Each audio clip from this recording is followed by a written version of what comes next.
Welcome to this week's Hymn of the Week. This week we have ELW 344, All Glory, Laud, and Honor. And I just played for us the original tune of Fallait will ich dir geben, the tune by Teschner, as we see from Fraustadt in Germany. And what's interesting is that tune, if we look at the time Teschner was living 1584 to 1635, the translation of that tune, Fallait will ich dir geben, is farewell, I now bid you. So, and why would that be? Well, what we do know is that in, I want to get the dates right, November of 1613, a plague killed more than 2,000 people in Fraustadt, Germany. So that was definitely a reason probably to write something like this. So the text of Fallait will ich dir geben was constructed by the preacher and poet Valerius Herberger. So that original text is not All Glory, Laud, and Honor. It's a different text about farewell and I'll leave you. But the tune was set by Teschner to that text. So that's very interesting because also sometimes we'll see Saint Theodulf, or if we want to use a German, Theodulf, we'll see St. Theodulf because of the text being by Theodulf of Orléans, which was in France. So let's explain that, because the text, of course, is different than the tune. But before I get to the text one more time, I wanted to at least play the original tune so you would hear the differences between it. And certainly it has some form of solemnity that I would like to put into the Fallait will ich dir geben, or All Glory, Laud, and Honor that we will sing on Palm Sunday. And the Palm Sunday, this is definitely the Palm Sunday hymn in many churches across the world, and this hymn has long been associated with Palm Sunday. And as I just mentioned, the text was by Theodulf of Orléans, and he was a Spanish bishop, actually, and he ended up moving to France around 800. And originally this text had 38 two-line stanzas. So you can see there's no way we have that much text here. I don't know if we could even sing that on Palm Sunday today in the church because we read the Passion as well. So most churches celebrate Passion Sunday as well. But it relates to these biblical texts, and you're welcome to look some of these up. Psalm 24, 7 to 10, Psalm 118, 25 and 26, and the Gospel of Matthew, chapter 21, verses 1 to 17. Also, the Gospel of Luke, chapter 19, verses 37 to 38. So John Mason Neal, which is why the TR here, he translated it and made 7 stanzas. And then the ELW that we have here took the first 5. So that's what we have here. And what I try to do when I play this hymn is I don't try to overplay it.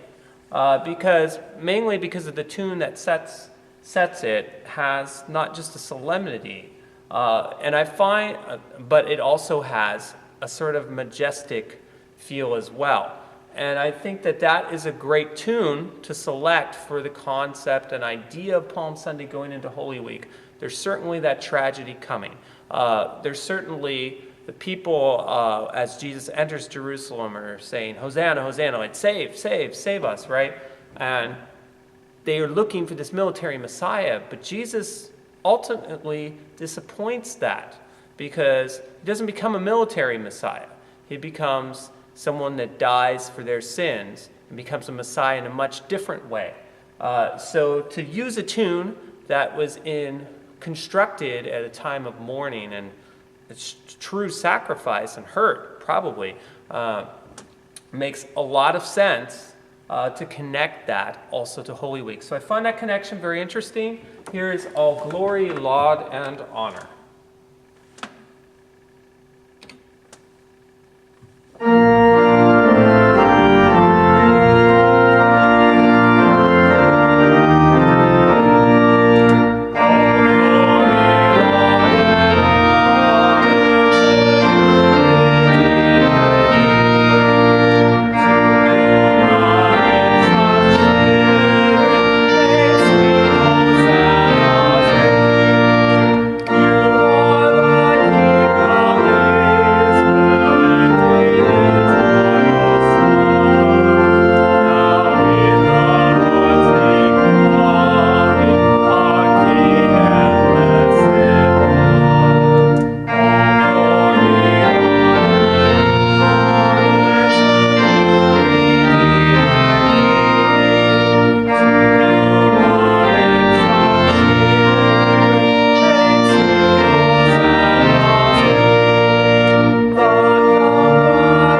Thank you very much for listening to Hymn of the Week.